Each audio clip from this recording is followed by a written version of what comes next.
ይለኛል። ከዛ አለቅስና ዝም እላለሁ። አንድ ቀን አሁንም ደግሞ በቃ ቆየን። በቃ ምንም ነገር አማረኝም ማለት ተውኩት።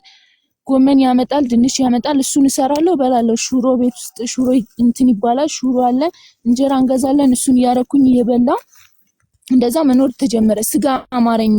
አንድ ቀን ደግሞ ስጋ በጣም አማረኝ። ኧረ ቶፊቅ ባላ ስጋ በጣም አምሮኛል ግዛ። ኧረ ተይ እባክሽ ዛሬ ካማረሽ እኮ ነገ ትረሺዋለሽ ይለኛል።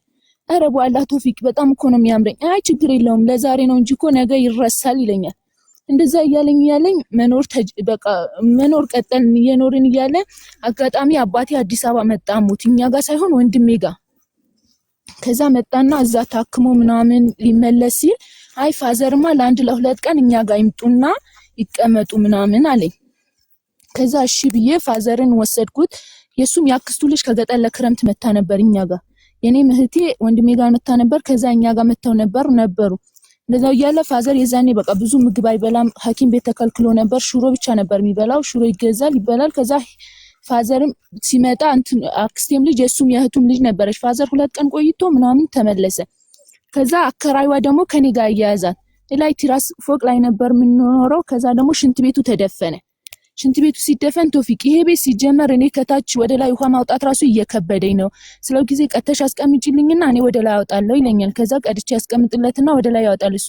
አይ እኔ በማታ ራሱ ሽንት ያስቸግረኛል፣ በማታ ሽንት ቤት መውረድ አልችልም፣ ይሄ ቤት ይቀየር አልኩት። ሴትዮ ደግሞ በቃ ሽንት ቤቱ ሲደፈን እነሱ ሴቶቹም ሲመጡ በጣም ከኔ ጋር ያያዛት መታ። ሽንት ቤቱ ተደፍኖ ከታች በኩል ቀዳዳ አለው። ከዛ መጀመሪያ የተደፋ ውሃ እየተደፋ እያለ መታ አናገረችኝ። ሀጀራ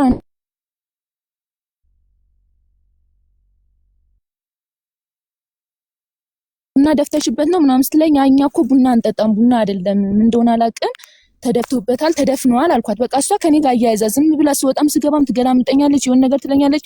ቶፊቅ እኔ ይሄ ቤት አልተመቸኝም እንቀይር አልኩት። እንደዛ ስለው ጊዜ ደግሞ አንቺ በሰላም ከኖርኩበት ቤት ልታባርሪ ነው ምናምን አለ። ከዛ እኔ እዚህ ቤት መኖር አልፈልግም፣ ካልሆነ እንቀይር። እኔ በሌሊት ሽንት ቤት መውረድ ራሱ እየተመቸኝ አይደለም፣ በሌሊት ሽንት ቤት ታች ወርዶ መምጣት ራሱ ከባድ ነው፣ መብራት ይጠፋል፣ ይከብደኛል ምናምን አልኩት። ብዙ ቀን ጨቅጭቄው በመጨረሻ ደግሞ በቃ ለእናቴም ልነግራት ነው፣ ካልሆነ ይሄ ቤት ይቀየር አልኩት። እሺ ያለ። ሴትዮዋ መብራት ሲያስቸግር ጊዜ ወጣንና ቤት ፈልጊ አለኝ። እሺ በቃ ቤት ፈልጊ አለኝ። ከዛ የምንኖርበት ቦታ ከታ ነበር የሚባለው መጀመሪያ የምንኖርበት ኦሮሚያ ክልል። ከዛ ደግሞ በቃ አዲስ አበባ ወደ አዲስ ሰፈር ምናምን ፈልጊ አለኝ። አዲስ ሰፈር ላይ ዛሬ እፈልጋለሁ። ከዛ ወጥቼ ቶፊቅ ቤት አገኘው እኮ ና እናየው አለዋለሁ። አይ ዛሬ አይመቸኝም ስራ ላይ ነኝ ነገ እመጣለሁ ይለኛል። እሺ በቃ ደላላዎቹን አንከራታቸውና አሳዝናቸዋለሁ፣ ደግሞ እርጉዝ ስለሆንኩኝ በቃ ካሁን በኋላማ እንዳትመጪ ምናምን ይሉኛል። ከዛ ሄጄ እፈልግና ነገም ሳምንት ሙሉ እንደዛ ሲያረገኝ ቆይቶ ከዛ በኋላ ደግሞ በቃ በሳምንቱ አመመኝ። እኔ ራሱ የዞርኩበት እግሬ ምንም መንቀሳቀስ አቃተኝ። ወይ የታክሲ ብር አይሰጠኝ፣ ከዚህና ከዛ ምዞረው በእግሬ ነው። ከዛ ደግሞ እንደዛ ሆኖ በቃ እኔ እግሬ አሞኝ ተኛሁኝ። 3 ቀን ሙሉ ተኝቼ ቤት ውስጥ አንድ ቀን ምግብ ሳልበላ ምናምን ውሃ እየጠጣው ብቻ። ምግብ በላሽ አይለኝ ምን አይለኝ፣ ይመጣና ምግቡን ሰርቶ ሩዝ ቀቅሎ ምናምን ይበላና ይተኛል። ምን ሆነሽ ነው የተኛሽው እንኳን አይለኝም።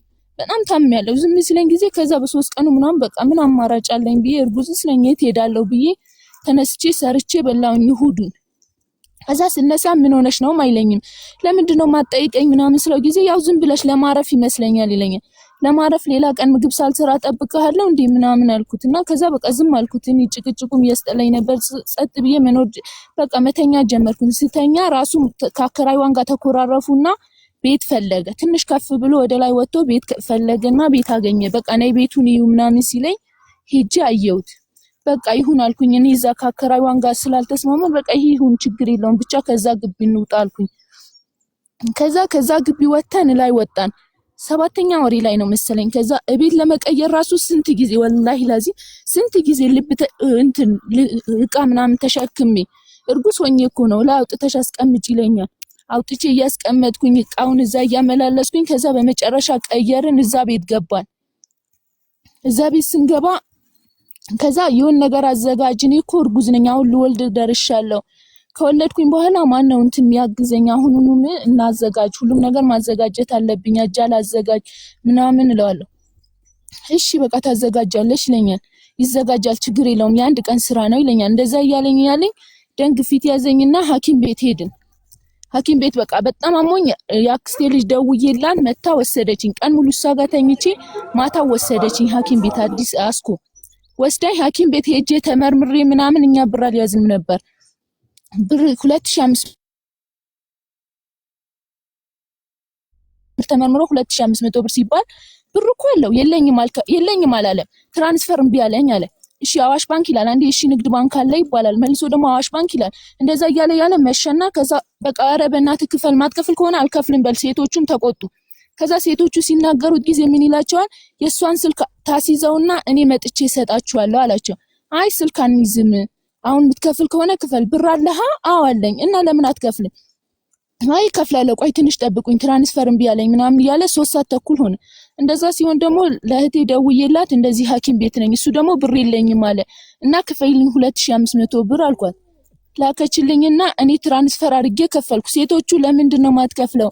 እሷ እኮ እንደዚህ እርጉዝ ሆና ያንተም ልጅ አይደል የተሸከመችው የሁለታችሁም ልጅ አይደል የተሸከመችው ስትለው ጊዜ የኔ መሆኑን ራሱ እርግጠኛ ባልሆንኩት ልጅ ምናምን ብሎ ሴቶቹ ጋር ራሱ ሊደባደብ፣ እንዴት ነው እንደዚህ የምትለው? አንተ ሙስሊም አይደለህም? አላህን አትፈራም? ምናምን አሉ ሴቶቹ። እንደዛ ተብሎ ተጨቃጭቆ በቃ ወጣን። እዛ ሄድን፣ ቤት ሄድንና እኔ አባቴ ወንድሜ ጋር ነበር።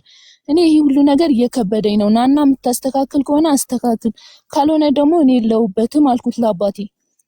እንደዛ ስለው ጊዜ አባቴ መጥቶ ተናገረው። እንዴ እቺ ልጅ እኮ የሁለታችሁም ልጅ ነው የተሸከመችው፣ ለምንድን ነው ይሄ ሁሉ ነገር የምታሰቃያት? ማትፈልጋት ከሆነ አልፈልጋትም በል፣ እኔ ይዤት ልሂድ። ልጄ እኮ በስታብኝ አይደለም፣ ይዣት ልሂድ። እናቷ እንትን ታርሳታለች፣ እሷ ጋር ትወልዳለች፣ ችግር የለውም፣ እናቷም ይዛትና ብላኛለች። ይሄ ሁሉ ነገር ፋዘር አየ። ሺቲ ወላሂ ካገባሁት በአንድ አመት ውስጥ አንድ ሺቲና አንድ ሻርፕ ብቻ ነው የገዛልኝ። ሺቲ የለኝም ማለት ሺቲ ማትገዛላት ከሆነ እኔ እኮ ልጅ አንድ ቀን አንድ ነገር ጎሎባት አይደለም እንትን ያገባችሁ ራሷ እንትን ብላ ነው በቃ እንደዚህ ወጣብኝ ነው ያገባችሁ እንጂ እኔ ጋር እኮ አንድ ነገር ቸግሯት አይደለም። ለምንድን ነው ሺቲ ማትገዛላት? ለምንድን ነው የሚያስፈልጋት ነገር ማታረግላት አለው። ሰራተኛን ቀጠርላት። ብር አላጣ፣ ብር ብታጣ ችግር የለውም ልጆች የሚረዷታል፣ ላንተም ይተጋገዙሃል፣ ግን እየሰራህ ነው እየወጣህ እየገባህ ነው ምናምን ብሎ ተናገረው ፋዘር አባቴ ማለት ነው። እንደዛ ሲናገረው ጊዜ እሺ በቃ ሀጂ ፋዘር ምናምን ብሎት ካሁን በኋላ ምንም ነገር አይጎልባትም አጃውንም ምናምን እናዘጋጃለን አለ። ከዛ ደግሞ ማታው ኪችን ላይ ቁጭ ባልኩበት ወድቄ ከዛ ደግሞ ማታ እንደዚህ ወድቄ ያለው ወገቤ እያመመኝ ነውና ሐኪም ቤት መሄድ አለብኝ አልኩት። እንደዛ ስለው በቃ እሺ ጠዋት አዲስ ሰፈር ነኝና ደውይልኝ አለኝ በፋዘር ማጠገብ። እንደዛ ብሎኝ ስራ ሄደ። ከዛ ደግሞ ወጥቼ አዲስ ሰፈር ሳልወጣ ማለት ነው በቃ ጸባዩን ስለማውቀው አዲስ ሰፈር መጥቻለሁ ብዬ ደወልኩለት። ብሎክ አድርጎኝ ወጣ። ከዛ ቴሌግራም ላይ ገብቼ ደግሞ ጠዋት እኮ አሞኛል ብዬ ነበራ አዲስ ሰፈር መጥቻለሁ አልኩት። ቴሌግራም ላይ ብሎክ አድርጎኝ ወጣ። በቃ ጸጥ አለኝ። ከዛ በኋላ ደግሞ በቃ እንደዛ ሲለኝ ዝም ብዬ ሐኪም ቤት ሄድኩኝ። ታክሜ ምናምን መጣሁና ማታ ምንም ነገር ሳወራ ጸጥ ብሎ እህቴ ያለች እኔ ጋር ማለት ነው ጸጥ ብሎ ገብቶ ተኛ። ምግቡን ይዞ ከውጭ ይዞ መጣና መኝታ ክፍሉ ገብቶ ከውስጥ ቆልፎ ተኛኛ። ሳሎን ተኛን። ዝም አልነው። በማግስቱም ሳምንት ሙሉ እንደዛ አረገ። እኔ አባቴ በቃ አሁን ሁሉም ነገር መሮኛል ወላሂ። አሁን ያ እንትን ያገናኘችንም ልጅ ደውዬላት እንደዚህ ያረገኝ ነው እና ነይና በቃ እኔ እናቴ ጋር ሄጄ መውለድ ነው የምፈልገው፣ ምንም ነገር አልፈልግም፣ ብቻ አላህ በሰላም ይገላግለኝና ከዛ በኋላ ሁሉም ነገር እናወራለን አልኳት። ከዛ አባቴ መጣ። እሑድ ቀን ቅዳሜ ቀን ነበር መሰለኝ፣ ቅዳሜ ቀን ነበር። ከዛ እሱም አባቴ መጣ። እኔ ጋር ወንድሜ ጋር ነበር ደውዬለት፣ እሱ መጣ፣ ከስራ መጣ። ተመልሶ ሲመጣ ቀጥ ብሎ ገብቶ ፋዘር ደህና ዋላችሁ ብሎ ገብቶ ተኛ። ከዛ ፋዘር ደግሞ በጣም ተናዶ ገብቶ እኔ ምንም ነገር አልፈልግም፣ ልጄን ስጠኝና ይዣት ልሂድ፣ ካንተ ምንም ነገር አልፈልግም ሲለው ፋዘር በእናቱ በቃ ይቅርታ ምናምን ብሎ ሁሉም ነገር ያው ይገዛ፣ አጃም አልተገዛም። 8 ወር ከ15 ቀን ነው። እንጀራ የሚጋገርበት ምጣድም አልተገዛም ነበር ምናምን። በቃ እሺ ሁሉም ነገር ይገዛና ከሷ ጋር ሄደው ከመዲና ጋር ሄደው ይግዙ ሁሉም ነገር አለ፣ ከሱ ከወንድሙ ሚስት ጋር ማለት ነው። ከዛ ሄደው ሁሉም ነገር የሚያስፈልገው ነገር አጃውንም ምኑንም ይግዙና ከዛ እኔ ትራንስፈር አደርጋለሁ፣ ያው ሰራተኛም ሰኞ ታምጣም የቸግራት ነገር ሁሉ አስተካክላለሁ አለ። ከዛ ደግሞ እሺ ተብሎ ከሷን ጋር ሄደንና ገዛን። በቃ አጃ ምናምን ምጣድ ገዛን፣ የእንጀራ ምጣድ። እሱን ገዝተን ተመለስን። ቅቤን ገዛን፣ ቅቤ 4 ኪሎ ምናምን ገዝተን መጣን። ከዛ ደግሞ መጣንና እሷን በቃ ወደ ቤቷ ሄደች። እኔ መኖር ጀመርኩኝ። አባቴን ሄደ፣ እሱም በቃ እነሱ ሁላቸውም ሄዱ። እኔና እሱ ብቻ ቀረን ማለት ነው ቤት ውስጥ እኔና እሱ ብቻ ስንቀር ከጎረቤት ጋር እዛኛው ግቢ ያለን ማለት ነው ከጎረቤት ጋር አትስማሚኝ፣ ከአከራይ ጋር አጣላሽኝ እንደዚህ ብሎ ሲናገረኝ ጊዜ እሺ ብዬ እዚህ ስመጣ ደግሞ ከጎረቤቶቹ ጋር መግባባት ጀመርኩኝ። እነሱን ጋር ሄደሽ አውሪ ብቻሽን ስለምትውይ ነው ምናምን አለኝ። ከዛ ደግሞ እኔ ከነሱን ጋር ማውራት ጀመርኩኝ። እነሱን ጋር መውረድ ጀመርኩኝ። ትራስ ሁለተኛ ፎቅ ላይ ነበርን። ወደ ታች መውረድ ጀመርኩ፣ ማውራት ጀመርኩ። እርጉዝ ነበረች አንዷ። ከዛ ደግሞ ከነሱን ጋር አብሬ አተሩን ምናምን ለቀምንና አዘጋጅተን ምናምን አስፈጩልኝ። እነሱ ማለት ነው ሴቶቹ፣ የግቢ ሴቶቹ በጣም ነበር የሚያዝኑልኝ። ከዛ እነሱ አስፈጭተውልኝ ምናምን ከዛ እሺ ሰኞ ሆነ። ሰኞ ሰራተኛ ተገኘና ደላላ ጋር ሄደን እንደዚህ ሰራተኛ ተገኝቷል፣ የደላላ ብር አስገባ አልኩት። አላስገባም አለ። ቆይ እሺ ዛሬ ታያትና በቃ ነገ እንፈልጋለን አለ። ማታ ሲመጣ ደግሞ ቀላይ እኮ ሰራተኛ ተገኝቶ ነበር ከሀያት ጋር ደላላ ቤት ሄደን ለምንድነው ስደውልልህ እንደዛ ያልከኝ ስለው ጊዜ አይ እኔ በጣም ትልቅ ሰው ምናምን አልፈልግም፣ ትንሽ የቀለል ያለች ልጅ ነው የምፈልገው አለ። እኮ ልጅቷ እኮ ትንሽ የልጅ ናት አልኩት። እሺ በቃ ነገ ሄደሽ ደላላ ጋር ሄደሽ ደውይልኝ አለኝ። ስደውለት አያነሳም በቃ ዝም አለኝ። እኔም ደግሞ ጸጥ አልኩትና በቃ ዝም አልኩት። በቃ በራሱ ጊዜ ያመጣል ይሆናል ብዬ ጸጥ አልኩት። ከዛ በኋላ ወልድበት አካባቢ ሲደርስ በጣም ማመም ጀመረኝ፣ ያመኛል ምናምን በቃ ምንም ነገር መስራት አቃተኝ። አይ እኔ ምንም ነገር መስራት አልችልም እያመመኝ ስለሆነ ምንም ነገር አልሰራም ብዬ በቃ ተውኩት። ምግብም እህቴን ጋር ሄጄ መብላት ጀመርኩኝ። አክስቴን ጋር ሄጄ መብላት ጀመርኩኝ። ከዛ ደግሞ እህቴም ጋር ሄጄ ምግብም ይዤ መምጣት ጀመርኩ። ጎረቤቶቹም እየሰሩልኝ ምናምን መብራት ጀመርኩኝ። ከዛ እንደዛ እያረኩኝ እሱ ደግሞ ምን ማድረግ ጀመረ መጨረሻ ላይ ዝም ማለት ጤፉን ግዛልኝ ስለው ዝም ብሎ ከዛ አንድ ቀን አክስቴ ጋር ሄጄ አደርኩኝ። እኔ እሑድ ቀን ማለት ነው ልወልድበት አካባቢ አክስቴ ነይ ስጋ ልስራልሽና ስጋ ትበያለሽ አለችኝ፣ የእናቴ እህት። ከዛ ደግሞ ቶፊቅ ፋይዛ ጋር ሄጄ እንደውም የእናቴ እህት አላልኩትም፣ ፋይዛ ጋር ሄጄ ስጋ ልበላ ነው ወይስ ትገዛልኛለህ ወይስ ልሂድ እኔ በጣም እያማረኝ ነው ምናምን አልኩት። እንደዛ ስለው ጊዜ አይ እሷ ጋር ሄደሽ ቢ እኔ ብር የለኝም አለኝ። እሱ እኮ ብር አለው ምንም ነገር እኮ አላጣም። ከዛ እሺ ብዬ በቃ ወደ አክስቴ ጋር ሄጄ መብላት ምናምን ጀመርኩኝ። እዛ በላሁኝ እሑድ ቀን ማለት ነው። ስመጣ እሑዱ ጣን ምጣዱን አማሽቼው ነበር። ስመጣ ጤፍ ይዞ መጥቶ አብኩቶ ጋገረበት እሑዱን ማለት ነው እኔ በሌለሁበት። እሺ በቃ ይጋግርን የምናገባኝ በቃ ዝም አልኩኝ። ከዛ ጋግሮ ሽሮ ሰርቶ ምናምን መብላት ጀመረ። ለራሱ ይመጣል ሽሮ ይሰራል፣ ጎመን ይሰራል ምናምን መብላት ጀመረ። እኔ ጎንበስ ማለት ራሱ አልችልም፣ በጣም አሞኛል። ከዛ ደግሞ በቃ ዝም አልኩት። እንደዛ ሆኖ እኔ ደግሞ ጎረቤቶችን ጋታችን ወርጄ መብላት ጀመርኩ። ዝም በቃ እንደዛ እያረኩኝ ልብሴንም እያጠብኩ በቃ ጸጥ አልኩት። እሱ ደግሞ እንደዛ እየሰራ መብላት ጀመረ። ከዛም ወልድበት አካባቢ ደረሰ። ልወልድ ትንሽ ቀን ነው የቀረኝ። በቃ ሳምንት እናቴ ጋር በመጣው በሳምንቱ ነው የወለድኩት። ከዛ ወደ እናቴ ጋር ከመጣው ማለት ነው። ከዛ ሆስፒታልም ሲሄድ በ11 ወሬ ምናምን ነው የወለድኩት። ሆስፒታል ስንሄድ እኔ እየከበደኝ ነው፣ እላ ሄጄ ራሱ መሄድ እየከበደኝ ነው። በእናትህ አብረን እንሂድ፣ ሁሉም ሰው እኮ ከባሉ ጋር ነው የሚመጣ፣ አንድ ቀን እንኳን አብረን እንሂድ፣ ልጁ እኮ የሁለታችንም ነው እላለሁ። ከዛ እንደዛ ስለው ጊዜ አይች እኔ አልሄድም አንቺ ሂጂና እዛ ነይና ደውይልኝ ይለኛል። ሁሌም ስደውለት ወይ ብሎክ ያደርገኛል ወይም ደግሞ አያነሳልኝ፣ ጸጥ ነው የሚለኝ። ከዛ ደግሞ በቃ ሄድኩኝ። የዛን ቀን ማለት ነው ከቤት ያወጣኝ ቀን ማታ 1 ሰዓት ላይ ነበር። 1 ሰዓት በቃ መግሪብ ሰግጄ ካርባ ነበር አዛን የሚለው። እነሱ ጎረቤቶቹ ነይ ቡና ጠጪ ያሉኝ እታች ማለት ነው። ወርጄ አንዱ አራስ ነበረች። ከዛ ደግሞ ሄደን ቡና ጠጥቼ መጥቼ ወዲያውኑ ገብቶ ምግቡን አሙቆ ይዞ ምናምን ገብቶ ኪችኑን ቆለፈው፣ ሳሎን ሁሉም ቦታ ቆላልፎት ቁጭ አለ። አንኳኳላ አይከፍተኝም፣ አሁንም አንኳኳላ አይከፍተኝም። ከዛ ደግሞ በቃ እምቢ ሲለኝ ጊዜ እታች ወርጄ እንደዚህ ያንኳኳው እኮ እምቢ ያለኝ አልከፍትም አለኝ። እስኪ ናና አንተን ከሰማህ አንኳኳለት አልኩት።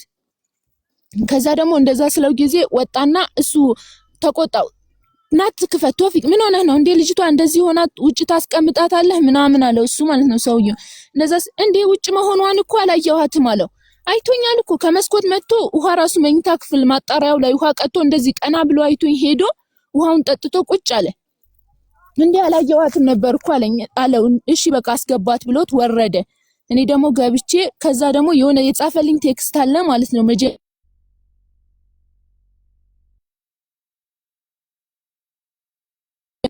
የምን ቴክስት ስለው ጊዜ የዛን ቀኑ አልቃለኝ። ከዛ ደግሞ አጥፍቻለሁ እስኪ አሳይኝ ሲለኝ ጊዜ አጥፍቻለሁ አልኩህ ምናምን አልኩት። ሜሴጁ ማለት ነው ሀቡ በውስጥ ልክልሻለሁ እዚህ ለማውራት እንትን ስላለኝ ነው።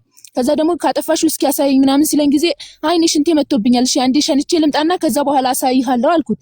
ከዛ ደግሞ እንዳይቆልፍብኝ ብዬ 2 ቁልፍ ነበረው አንዱን ቁልፍ ይዤ ወጣሁኝ፣ የውጭውን ቁልፍ ማለት ነው። እንደዛ ይዤ ወጥቼ ልክ ስወጣ ተመልሰሽ ምትገቢ እንዳይመስልሽ እዚህ ቤት ብሎኝ ቆልፎት ሄደ። በሩን ቆልፎት ቁጭ አለ። በቃ ባንኳኳ አልከፍትም አለኝ፣ ባንኳኳ አልከፍትም አለኝ። ከዛ ደግሞ ሰውየውም ራስ ያኛው የግቢው ሰውዬ ማለት ነው በቃ አልከፍትም ካለሽ ችግር የለውም ነይ እኔ ጋር ታድራለሽ፣ እኛ ጋር ታድራለሽ፣ በቃ ተይው ለምንድነው እንደዚህ የምታረጊው ምናምን አሉኝ። ሴቶችም ተቆጡኝ። እንደ አንድ ልጅ እኮ ጌጥ ነው በቃ ተይው፣ እምቢ ካለሽ ተይው በቃ ነይ እኛ ጋር ታድራለሽ፣ ነገ እናትሽ ጋር እንሸኝሻለን ምናምን አሉኝ እነሱ ሴቶቹም። እሱም በቃ አልከፍትም አለ፣ እምቢ አለ። እንደዛ ሲለኝ አይ እኔ በቃ አክስቴ ልጅ ጋር አለች እሷ ጋር ሂጅ አድራለሁ፣ ከዛ ነገ እንደሚሆን ይደረጋል ምናምን ተባለ።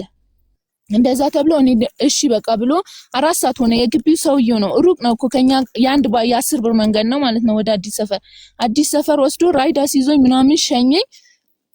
ከዛ በኋላ የአክስቴ ልጅ ጋር ማታ 4 ሰዓት ነው ወላይ ከዛ ቤት ከወጣው በሳምንቴ ነው የወለድኩት እናቴ ጋር መጥቼ ማለት ነው። አስወጣኝና ሄድኩኝ። በቃ እንደዚህ ብዬ ነገርኳት፣ ለአክስቴም ነገርኳት። አይ አክስቴ ይሄ ነገርማ የሱ አጎት አለው ማለት ነው። አጎቱ ሳይሰሙ ይሄ ሁሉ ነገር አድርጎሽ እንዴት ትሄጃለሽ?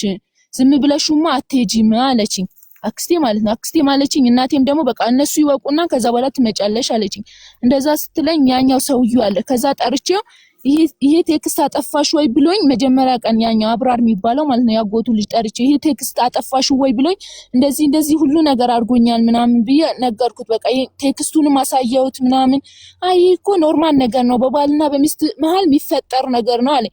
እንዴት ነው ያንተ ሚስት እንደዚህ አርግዛ እንደዚህ ስትልህ እንደዚህ ትላታለህ፣ እንደዚህ ስትልህ እንደዚህ ታረጋታለህ ምናምን አልኩት። አይ ችግር የለውም ኖርማል ነገር ነው አለኝ።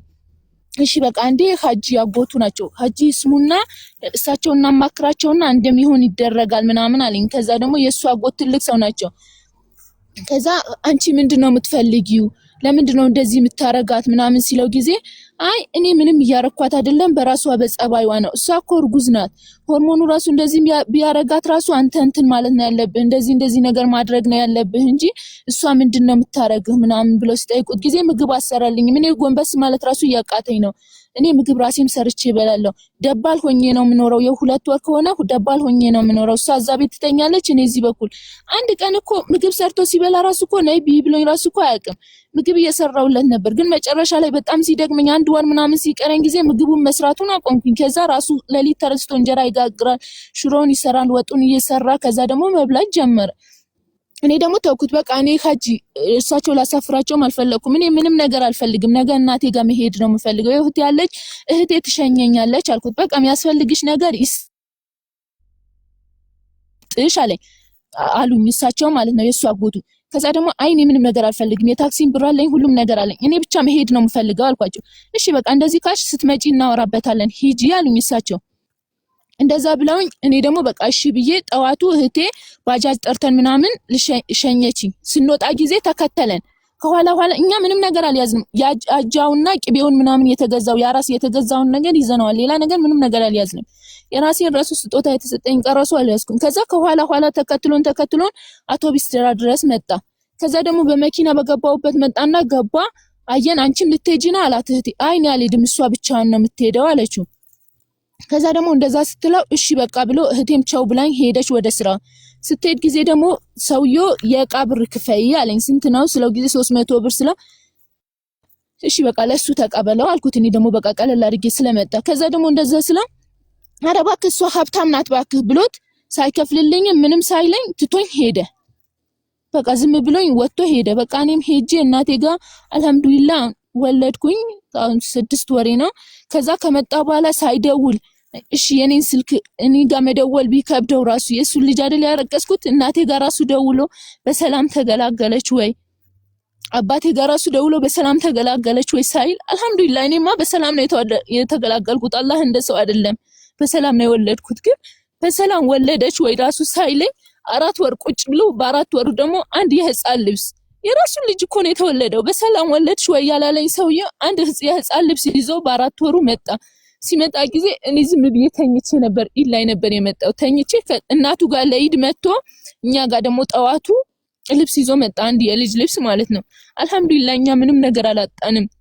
ከዛ ደግሞ ይዞ መጣና ፋዘርን በውጭ ላይ ዝም ብሎ ሰላም ብሎት ገባ ወደ ውስጥ ማለት ነው። ፋዘርን ውጭ ላይ ሰላም ብሎት ከእህቱ ባል ጋር ነበር የመጣው። ገጠር አንድ እህት አለችው። ከዛ ሰላም ብሎት ገብቶ አስቀምጦት ከዛ ሀጀራ ሲል ጊዜ ታናሽ እህቴ ትንሽ እህት ያለች ቆይ ተኝታለች መሰለኛ ልቀስቅሳት አለችው። እንደዛ ስትለው አይ በቃ ተያታ ምን ወንድ ነው የተወለደው ሴት ነው የተወለደው ራሱ እኮ ብሎ አልጠየቀም። በቃ ተያት ከተኛችማ ብሎ ተነስቶ ወጣ። ልብሱን አስቀምጦት ማለት ነው። ልጄንም ሊያይልም አንድ ነገር እንኳን አይልም። ከዛ ደግሞ ተነስቶ ወጣ። ሲወጣ ጊዜ እኔና ታላቅ እህቴም ነበረች። በቃ ከሱ ጋር የመጣው ሰውየው ማለት ነው። እኛ አልሐምዱሊላህ ምንም ነገር አላጣንም። ልጁንም ማሳደግ አላነሰንም። ልብስ አጥቷል ብሎ ነው ይሄ ልብስ ይዞ የሚመጣው። ይዘህለት ሄዳል ነው ይዞት ሄደ። ልጁን ያኛው ከሱ ጋር የመጣው ማለት ነው። ልብሱን ይዞት ሄደ። ከዛ በቃ አልመጣም። ከዛ በኋላ ያው ምንም ነገር አላለም። ምንም አልመጣምም። ልብሱንም መልሶም አላመጣም። በቃ ሄዶ በዛውም ቀረ።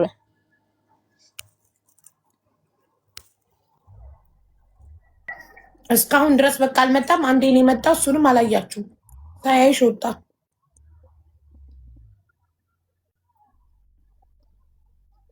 አንቺ ትፈልጊዋለሽ እንዲመጣ?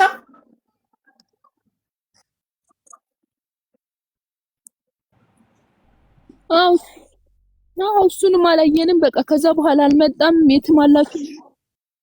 ኧረ አልፈልግም፣ ወላሂ አልፈልግም። ታዲያ እንዲመጣ ለምን ጠበቅሽ? ግን በቃ ያው ላካፍል ብዬ ልናገር ብዬ ነው እንጂ እኔ ምንም ነገር ከሱ ምንም ነገር አልፈልግም። ወላሂ አላህ የስራውን ይስጠው።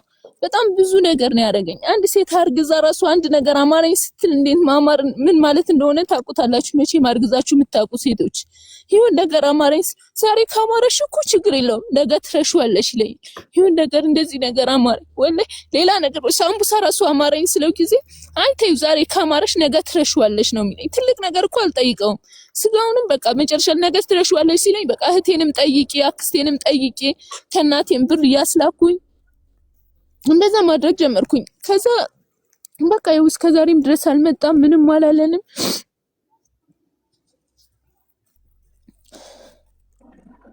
ማለት ሰውየው እኮ መጀመሪያም እኮ አይፈልግም። ይቅርታ አድርጉልኝና ለምንድን ነው ሁሌ በወንዶች ምንፈርደው? ማለት የማይፈልገን ሰው ላይ ሄደን ከተለጠፍን እኮ ይሄ ነው የሚሆነው። እሱ እኮ እሷ ናት እኮ ቤቱን አፈላልጋ ሄደችው። መቶ እንኳን እኮ አልወሰዳትም። እኔ ካስሮ ስትመጣ በሰላም ነው ለመጣሽ እኮ ነው ያላት። ማለት ወንዱ ጉጉት ካላሳየ ፍላጎት ካላሳየ ሴቷ በግድ ሄዳ ከተለጠፈች ታዲያ ይህ ሰውዬ ይፈረድበታል እንዴ? እንደማይፈልግ እኮ ደጋግሞ እያሳየ እኮ ነው፣ እየተናገረ ነው። ተገዶ እኮ ነው ያገባው። እና ተገዶ ማለት አይዶን ነው። እኛ ራሳችን ዋጋችንን ካላወቅን፣ እኛ ክብራችንን ካልጠበቅን ማን ነው የሚጠብቅልን? አንድ ሰው እንደማይፈልገኝ እያወቅኩ ሄጄ ከተለጠፍኩበት እንዴት ነው ኬት አምጥቶ ፍቅር ይስጠኝ? የሌለውን ፍቅር ማይወደኝ ሰው ኬት አምጥቶ ይውደደኝ? ሰው እኮ ያለውን ነው የውስጡን ነው እኮ የሚሰጠው አይደል? ፍቅር ያለው ሰው ነው ፍቅር የሚሰጠው። ይህ ሰውዬ ፍቅር የለውም። ይህ ሰውዬ አይፈልግም። ሳይፈልግ በግድ ነው የሄድሽው አንቺ ቤት መቶ ሳይወስድሽ አንቺ ባላረግዝ እኮ ለሃሊድም ነበር ነው ከበርግዝና በፊት የመጀመሪያ ጊዜ ስቴጂ እኮ መቶ አልወሰደሽም ማሬ። አንቺ አርች እንዴ በሰው በታክሲ ከአጎት ልጅ ጋር ነው ከሆነ ነገር ጋር ሄድሽው። ከዛ በሰላም ነው በዚህ ምሽት ያለሽ። አስብ የሆነ ሰው እንደው እንግድነት እንኳን ሰው ሄደሽ ቤቱ በሰላም ነው የመጣሽ ካለሽ እኔ እንጃ። እኔ ካለኝ እወጣለሁ። ለምን ጎዳና አላድርም ከፍትፍቱ ፊቱ መቶ አልወሰደም። እኔ እኮ ባላረግዝ እኮ ተመልሼ አልሄድም ነበር።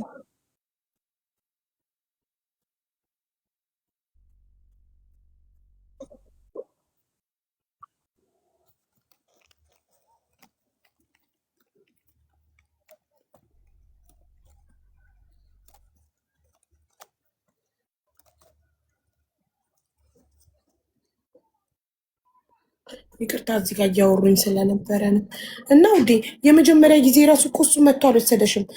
እናትሽ የኒካ ፕሮግራም ቤት አድርጋ እኮ ለመምጣት ፈቃደኛ አይደለም። እነዚህ ምልክቶችን እኮ አይተሽ ነበር። ገባች? እኛ መጀመሪያ እነዚህ ምልክቶች ስናይ ኖ ኖ ኖ ይሄ ሰውዬ አይሆንም ብለን እነዚህን ቀይ ምልክቶች አይተን ያደጋ አይቼ ነበር። መቀመጥ እቺ እኮ አልሄድም ነበር ግን እኮ እርግፍ ማሪዮልሽ አሁንም ያንቺ ስህተት መሆኑን ካላመንሽ ውዴ በሚቀጥለውም ሌላ እንደዚህ አይነት ባል ላይ ትወድቂያለሽ።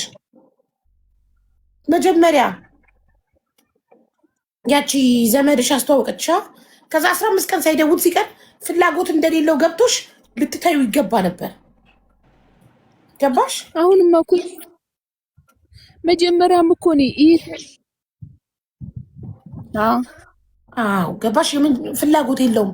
ምንም ፍቅር ሰጥቶሽ አያውቅም። ምንም አይነት ፍላጎት አሳይቶሽ አያውቅም። አይሆንም አልኩኝ እኮ አይሆንም ስላት ጊዜ አይ እሱ እኮ በስራ ቢዚ ስለሚሆን ነው እንጂ በጣም ወድጃታለሁ አለ። በስራ ቢዚ ስለሚሆን ነው። የሰው ወሬ ለምን አለ? እሱ በተግባር አሳየሽ ብሎ ነው። አዳምጪኝ ማሬ። ሰዎች አለ እያሉ አይ እሱ እኮ ቢዚ ስለሆነ ነው። ምንም አይነት እሱ እኮ እንደዚህ ያደረገ ነው ስለ አይ እሱ እኮ እንደዚህ ነው በቃ እሱ የተማረ ሰው ስለሆነ ነው። እሱ ትልቅ ሰው እንደ የተማረ ሰው እንደዚህ ያደርግ ያስባል።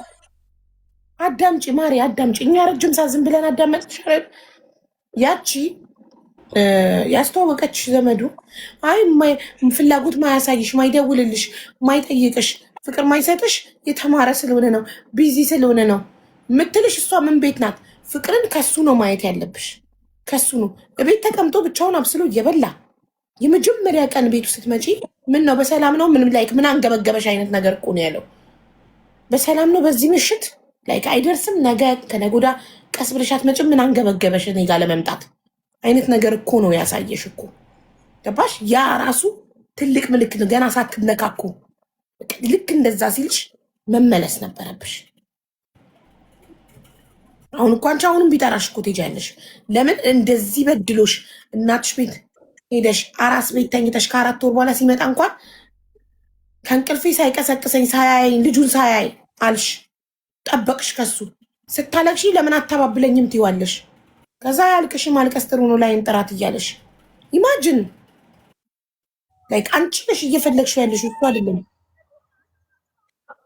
ይህ ደግሞ ራስን መበደል ነው ማሪ። ገባሽ? ይህ ሁሉ ርቀት ራሱ መጓዝ ይህ ሁሉ መስዋዕትነት አይገባውም ለዚህ ሰውዬ። የመጀመሪያ ጊዜ ያንን ምልክት ስታይ በቃ ቁርጥ አርገሽ ልታይ ይገባ ነበረ። ይሄን እርግዝናም ባልተፈጠረ ነበረ። የመጀመሪያ ጊዜ ፊት ሲነሳሽ ጥለሽለት ሄደሽ ቢሆን ኖሮ ኒካሽን አወረደልሽ።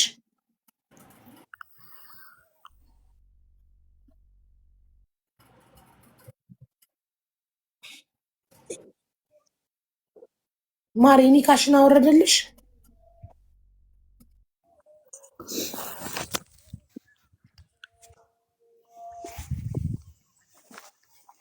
አይ አላወረደልኝም። አሁን ኒካይን አውርድልኝ ምናምን የዛኔ ራሱ እርጉሱኝ ፋዘርን መጥቶ ኒካን አውርድላት ፋዘር አልነበረም የዛን ቀን የእሱ የወንድሙ ሚስትና የኔ እህቴ ነበረች። እኔ ከሱ ምንም ነገር አልፈልግም በቃ ኒካይን ብቻ አውርድልኝ ስል አሁን እኔ ኒካ አውርድ ያለው ብዬ ከዛ ገንዘብ ልትካፈይ ገና ለገና የኔን ገንዘብ የለፋውበትን ልትካፈይ። እኔ ከአንተ ጋር ምንም ነገር አልፈልግም፣ ምንም አይነት ገንዘብ አልፈልግም። አልሐምዱሊላህ እናቴ ትሰራለች፣ እናቴ አላት፣ ወንድሞቼ ይረዱኛል። እኔ ከአንተ ምንም ነገር አልፈልግም። ይሄ ልጅ እናቴን ታሳድግልኛለች፣ ብቻ ልቀቀኝ። ከዛ በኋላ ደግሞ ሲንግል ማም ልትሆኚ አለኝ። የዛን ቀን ማለት ነው እኔ ለፋዘር እንደዛ ብሎኛል ብዬ ስናገር ጊዜ እኔ ወላሂ ላዚም አላልኩም እንደዛ አለ። የእሱ የወንድሙ ሚስት አለች፣ እህቴ አለች። እህቴ ብለሃል አለች። የወንድሙ ሚስት ደግሞ አይ ሰው አላህም ነቢ ሰለላሁ ዐለይሂ ወሰለም ዋሽታችሁ አስታርቁ ብለዋል እንጂ ተናግራችሁ አጣሉ አላሉም። እኔ እንደዚህ ነገር አልናገርም አለች። እሱ እንደዛ ብሏል። ግን ከዛ በኋላ ገንዘቤን ልትካፈይ እኔ ምንም ነገር አልፈልግም። ገና ፍቺ ሲባራሱ ምን ያስባል? በቃ እሱ ጭንቅላቱ ጋር የሚመጣው ገንዘቡን ነው። አልፈታም ነው የሚለው። አሁንም ራሱ ብንጠይቀው አንፈታም ነው የሚለው። ከዛ በኋላ ምንም አዲስ አበባ አልሄድኩም። እዚሁ እናቴ ጋር ነኝ። ወደ አዲስ አበባ አልሄድኩም። አሁን ግን ባለፈ ሰውየው ደውዬ ስጠይቀው ጊዜ ግቢ ያከራየን ሰውየው ማለት ነው አይ ነይና ሌላ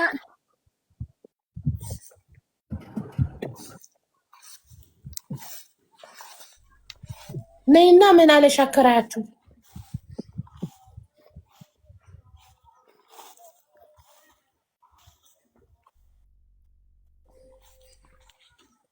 አከራይሽ ነይ ላስታርቃችሁ አለሽ?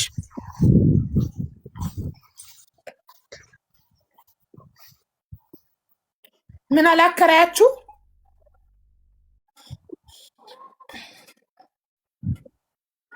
አላለኝም። ኧረ ለምንድን ነው ዝም ያልሽው? እሱ አከራይችን አይደለም የግቢው ተወካይ ነው። የዛን ቀን ራሱ በማታ ያሸኘን ማለት ነው። ነይና የህፃናት መብት ክሰሽው ለራሴ እኔ ምንም ነገር አልፈልግም ብቻ እንዲለቀኝ ነው ምናምን ስለው እሱ ከእህቱ ልጅ ጋር ዘና ብሎ እየኖረ ነው እዚህ አንቺ ለምን ማትመጪ ስለኝ አይ እኔ ከሱ ጋር መኖር አልፈልግም የዛን ቀን ያ ሁሉ ነገር አድርጎኝ ምናምን ስለው ጊዜ አው ከሱ ጋርማ መኖር አትፈልጊም ግን ነይና የህፃናት መብት ሂጂና ለልጅሽ ተቆራጭ ያርግ ለልጅሽ ክሰሽው አለኝ ሰሞኑ ከ15 ቀን በፊት ምናምን ደውሎልኝ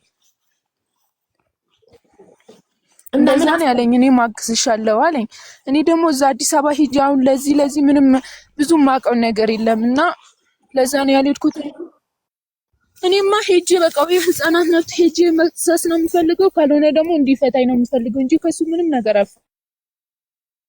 አልፈልግም እኮ እንዲፈታሽም እኮ ሸሪያ ፍርድ ቤት መክሰስ ትችያለሽ መብትሽ ነው በግድ ማኖር እኮ አይችልም በግድ አልፈታም ሳልፈታሽ ተንጠልጥለሽ ኑሪ ማለት እኮ መብት የለውም